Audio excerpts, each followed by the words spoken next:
Hello everyone, నా పేరు doctor Praveen Kumar, MD general medicine, consultant physician and diabetologist in LIMS hospital. ఈరోజు నేను మాట్లాడబోయే topic కీళ్ళవాతం గురించి మాట్లాడుతున్నాను. సో నార్మల్గా ఈ కీళ్ళవాతం అనేది ఎవరికి వస్తుంది, ఎందుకు వస్తుంది, దీన్ని గుర్తుపట్టడం ఎలా, దీనికి ట్రీట్మెంట్ ఎలా అనేది సూచాయిగా ఒక 4 ముక్కల్లో మాట్లాడుకుందాం. ఫస్ట్, కీళ్ళవాతం అనేది మోస్ట్ కామన్గా యంగ్ ఫిమేల్స్లో, అంటే 15 నుంచి 25 ఏళ్ళ మధ్యలో ఉన్న వారికి యూజువల్గా స్టార్ట్ అవుతుంది ఇది.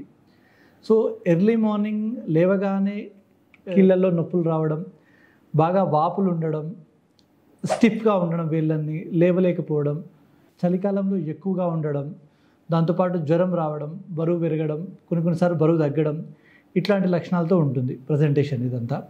దీన్ని గుర్తుపట్టడం ఎలా అంటే, కీళ్ళవాతాన్ని గుర్తుపట్టడానికి కొన్ని రకాల పరీక్షలు ఉంటాయి. ఆర్ఏ ఫ్యాక్టర్ అని, ఈఎస్ఆర్ అని, సిఆర్పి అని, దాంతోపాటు యాంటీ-సిసిపి అని, ఇలా 4-5 రకాల పరీక్షలు ఉంటాయి. కొన్నిసార్లు చిన్న జాయింట్లతో పాటు, అంటే వేళ్ళ జాయింట్లతో పాటు పెద్ద జాయింట్లు కూడా, అంటే షోల్డర్ జాయింట్, నీ జాయింట్ కూడా ఇన్వాల్వ్ అవ్వచ్చు. కానీ మోస్ట్ కామన్గా చిన్న జాయింట్లు ఇన్వాల్వ్మెంట్ ఉంటుంది దీంట్లో.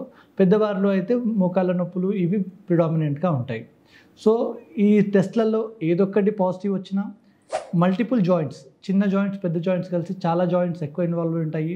ఆ టెస్ట్లో 1-2 టెస్టులు పాజిటివ్ వచ్చినా, సీరో పాజిటివ్ అంటే రక్త పరీక్షల్లో పాజిటివ్ ఉన్న కీళ్ళవాతం అని అంటాం.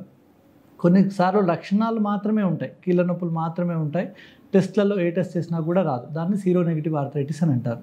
సో ఇవి గుర్తుపట్టిన తర్వాత దీనికి ఈ రోజుల్లో ట్రీట్మెంట్ చాలా అద్భుతంగా డెవలప్ అయ్యింది. రకరకాల మందులు ఉన్నాయి, స్టెరాయిడ్స్, డిసీజ్ మాడిఫైయింగ్ డ్రగ్స్ అని, కొత్త అడ్వాన్స్డ్ మెడికేషన్, ఇమ్యూనోగ్లోబులిన్స్ అని అన్నీ వచ్చాయి.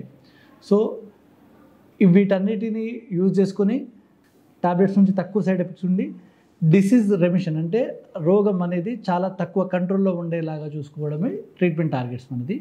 సో దీని గురించి ఫర్దర్గా డీటెయిల్స్ కావాలంటే you can contact me in LIMS hospital. Thank you.